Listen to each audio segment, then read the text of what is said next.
Hey guys, welcome back to Let's Play Football Manager 2017, and today we have a London derby as Tottenham take on West Ham. Second place Tottenham. Let's have a quick look at that league table. So things have changed ever so slightly since the last video. Various teams have played more. There were a few midweek games as well, but we are still second. Manchester United, who we have a game in hand on, are still a point behind us. Liverpool have managed to jump up to fourth. All the news as well. Marcelo Bielsa is now the Chelsea manager. I like the fact that they have sacked Antonio Conte. I mean, considering how well they're doing in real life, is quite funny. Sorry, it just makes me laugh. West Ham at the moment are in 10th, which is probably about where I'd expect them to be, roughly. Manchester City are down in 5th, although they do have 2 games in hand there on Liverpool, who are slowly rising up the table there. They had a bit of a crap start, but Daniel Sturridge, who is banging the goals in, he's in fact the highest average rated player at the moment in the league, so that's pretty good for him. Let's see, Leicester. Now Leicester are not, whilst they're not relegation candidates by any stretch, they're not out of the woods yet. I just noticed. I just want to go over a few of these teams here. We've got Everton, excuse me, Everton in 14th, who, again, not quite out of the woods yet, but they are certainly in a much better position than they were a few months ago before Pochettino came in. Swansea, don't know what's happened there. Is Guidolin still? No, it's Andre Villas-Boas. Okay, Andre Villas-Boas, right. The Borough manager is still Karanka, but I suppose they weren't really going to sack him. Mike Phelan is still at Hull, and I think Sean Dyche is at Burnley, and I should also believe, Eddie Howe is at Bournemouth. So there's no massive amount of changes there. Let's see, the Pardinator is still at Palace. Don't ask me why I just called him that. Fucking hell. I dislike the man immensely. Right, so these are the games today that have been played. We are the 5:30 kickoff. Manchester United have just beaten Watford, Leicester beat Borough, Liverpool, that's why they're so high up, because they've just beaten Bournemouth 4-1, and Chelsea beat Swansea in the early game. So we're going to get straight into the team here now, into the pre-game stuff. We are, in fact, keeping an unchanged team. I can tell you now, the amount of times I've done that in nearly 7 years of Football Manager on YouTube games, I don't know what the collective term for that is. I have probably done that. You can count the amount of times I've done that on one hand. That's how many times.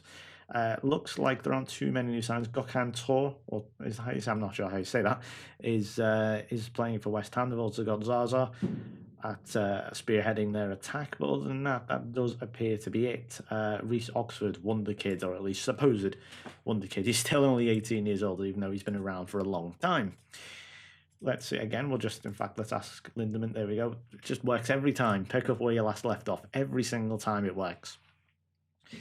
So I think we're going to come down to North London Derby. I really do. It's going to be one of those enormous games. I might even have to make like a teaser for that or something, because it's going to be so big. We might even watch it in 3D, maybe. I don't know, but we'll see. Let's cross that bridge when we come to it, because of the amount of times where I've called out, a game saying, "Oh, here we go. This is going to be the big one in like 4 or 5 games time," and then it just hasn't happened. It's certainly happened quite a few. So West Ham then. This should prove tricky. Now, if you look they're tied with Sunderland, who had a wonderful start to the season. Oh my God, what is going on? Icardi, okay, that was an absolute mad goal. Ball bouncing all over the place like a damn tennis ball, but Icardi somehow managed to scramble that home, and it is 1-0. Now, I'm not going to change tack at the moment. That seems to be working. That is an interesting thing. Like I think I mentioned this for a while, but in fact, let's ask Lindemann again. If you look at the average ratings here of Lamela, Son, and Icardi, it always seems to be one is doing it. It's like either 2 aren't doing it or 1 isn't doing it. I can't get all 3 to quite work at the same time. If they do, we absolutely annihilate teams. But it is sort of 1 out of, say, every 8 games they will perform well. I think we saw that in the Everton game a while back. We are seeing them play well occasionally together. In fact, we're going to have to do some.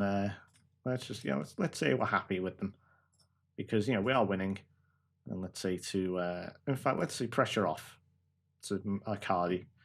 No, okay, fine. I think we are. I think he's at 15 goals for the season now. I think that's in all competitions, but he's climbing up that leaderboard there, and hopefully he'll finish top goal scorer for the league, which is not bad considering it's his first season.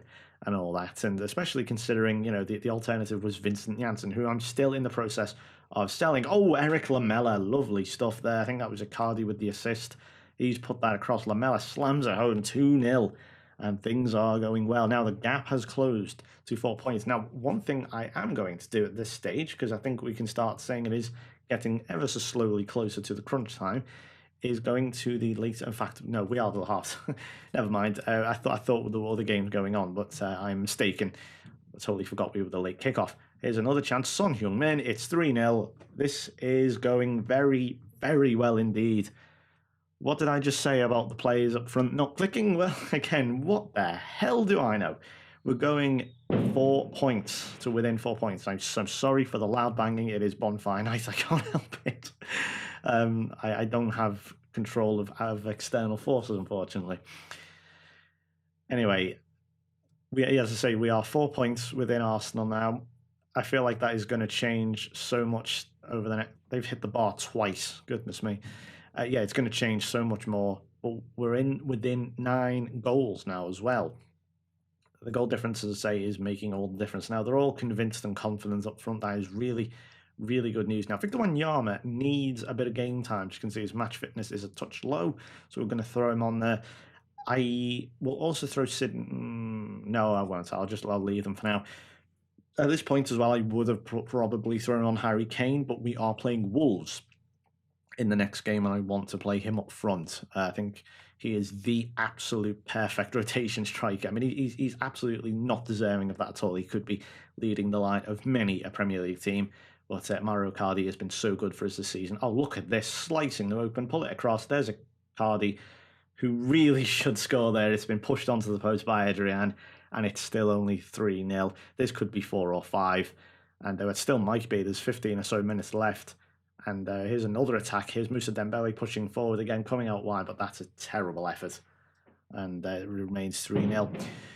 Yeah, as you can see, I mean, if you look here, 7 shots on target from 14, 8 to 15 now. I mean, West Ham, they've had 6 on shot target. Well, Hugo Lloris is at a rating of 7, which is pretty good for a goalkeeper. If it's not 6.8, or if it's above 6.8, then it's generally quite good. So he's probably made a few saves, I take it there. But West Ham, they were talking about pre-game. A lot of the social feed stuff were talking about Zaza, and I think Zaza is quite a good player on this game. He's certainly rated by, if you look at his PA and his CA, and he is pretty good.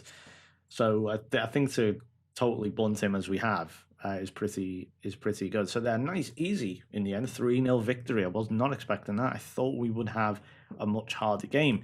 So let's see. Lamella, 1 goal from Trinkles, £300,000. Now, if I just show you transfers real quick, this is where we stand, and this is kind of why I wasn't too disappointed that there has been no movement on the transfer front, is because we are, in fact, about to sell Tom Carroll to West Ham. Now, they came in with a non-negotiable, I hate that so much, but a non-negotiable bid of £4.2 million for him, and I was like, do you know what, I'll just accept it, because if I've learned anything from this game, it is that, you say, no, I won't accept that. You can't bargain with the computer. You just can't. Or they will come back with the exact same bid, and except, all you've done is waste 3 days, in terms of being able to buy players. So, yeah, I just accepted it, and there has been a slight delay. As you can see, I accepted that. When did I accept it, in fact? It doesn't say, but I certainly accepted it earlier in the week, and now we're just waiting for the contract and the paperwork and all that mumbo jumbo, I guess. Then Swansea came in with a bid of £7.75 million for Vincent Janssen, and I was happy with that. I think it is slightly down on his value, which is just under 12 million, but I don't rate him. I would rather him just be out the team. Put that together, there's potentially £11 million. Having a look at certain players. Now, I'm only going for players that are transfer listed. In terms of players that I might buy, I'm looking at Nevan Subotic at the moment. I think as maybe a rotation player or, some sort of squad player to come in at the back. He obviously would not break that Vertonghen Alderweireld partnership, but I think he is certainly useful to have. I'm also maybe looking at Polly, and perhaps there was someone else. Who else was I looking at? I think that was it, actually. I think I looked for a second at Lewis Graben for some reason. I don't know. Maybe I'm just getting a bit desperate. But yeah, so Subotic is the main target, and he's absolutely dirt cheap. I think Dortmund only want like a few million for him. So if we look at the transfer here, yeah, 2.3 million. I think for £2 million, Subotic is probably worth it, certainly as a squad player. So he's going to be the main target. Certainly the money for Carroll should sort that out. Maybe Jonathan Dos Santos as well. I haven't quite decided yet. But certainly Subotic, once the money comes in for him, we will be making a bid straight away. Hopefully no one snaps him up in the meantime. So that's going to do it from me then. So thank you very much for watching. If you enjoyed the video, please like. I will see you tomorrow for the Wolves game. It's the second leg. So just a quick reminder, if you need it, we lead 2-0 from the first leg. Goals from Dele Alli and Christian Eriksen have given us a nice, comfortable 2-0 lead, although it is at Molineux. And we all know what Football Manager is like when it comes to two-legged semi-finals. It likes to throw up its mad, insane, stupid games, and we've seen them so many times, especially on this channel in the past. So I'm not counting any chickens just yet. So I will see you for that. Hopefully it'll be good. And if you enjoyed the video today, as I say, please do leave a like, and I'll see you tomorrow. Goodbye.